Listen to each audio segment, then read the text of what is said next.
கொலை சொல்வதும் அதிகம். லைப்ரரி நூல் நிலையம் எடுத்துக்கிட்டா அது கொலை சொல்வதும் அதிகம். எதை எடுத்தாலும் நம்ம தான் அதிகம். இது திருமண விழாவா இருக்கு, இல்லை இன்னொன்னு சொல்லுவேன், அதுலயும் அதிகம் நம்ம தான் அதிகம். இது திருமண விழாவா இருக்கு, அதை நம்ம சொல்ல விரும்பல. எல்லாத்துலயும் நம்ம தான் அதிகம். ஆக இன்றைக்கு நம்முடைய திட்டங்கள் சாதனைகளை இந்த தொகுதிக்கு நாம் படைத்து தந்திருக்கிறோம். அந்த மகிழ்ச்சியில இந்த திருமண மண்டபத்தை திறந்து வச்சு இன்றைக்கு இல்வாழ்க்கை பயணத்தை தொடங்கக்கூடிய ஒரு சிறப்பான நிகழ்ச்சியை நம்முடைய மணமக்களுக்கு உருவாக்கி இருக்கிறோம். எத்தனை திருமணம்? 15 திருமண தம்பதியர் இருக்காங்க. 15 திருமணங்கள் நடத்தி வைக்க போறோம். நீங்கெல்லாம் மனதார வாழ்த்தணும். குறிப்பா நம்ம ஆட்சி வந்ததுக்கு பிறகு பெண்களுக்கு தான் அதிகமான திட்டங்களை சாதனைகளை படைச்சுக்கிட்டு இருக்கிறோம்.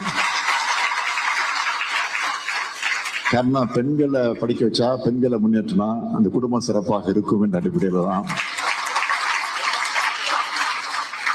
என்றால் பெண்களுக்கு முக்கியத்துவம் தருவது காரணம்னு கேட்டா, பெண்கள் நினைச்சா எதையும் செய்யக்கூடியவங்க. அதனாலதான் பெண்களுக்கு அதிகமான முக்கியத்துவத்தை தந்து கொண்டிருக்கிறோம். இன்னும் கூட சொல்லணும்னா, ஒரு ஆணினுடைய வெற்றிக்கு பின்னால் பெண் தான் இருக்கிறார் என்பதற்கு எத்தனையோ உதாரணங்கள் உண்டு. என்னுடைய வெற்றிக்கு பின்னாலும் என்னுடைய மனைவி தான்.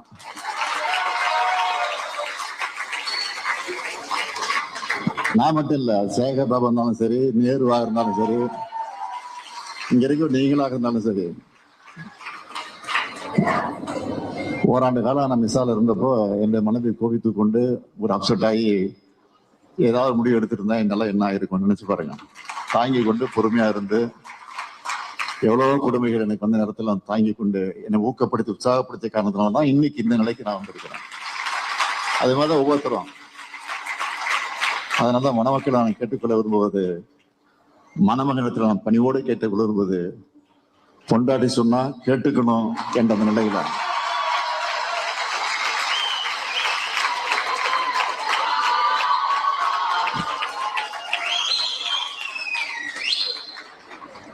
ஆகவே அந்த நிலையில உங்களுடைய வாழ்க்கையை நீங்க அமைத்துக் கொள்ளணும். இன்னும் கொஞ்ச நேரத்துல மனவிழா நடத்தி வைக்க போறேன். நடத்தி வைக்க இருக்கக்கூடிய இந்த மணமக்களை நான் அன்போடு கேட்டுக்கொள்ள விரும்புவது, அழகான குழந்தைகளை நீங்கள் பெற்றெடுக்க இருக்கிறீங்க. அழகான குழந்தை பெற்றெடுக்க தான் அவசரப்பட வேண்டாம், பொறுமையா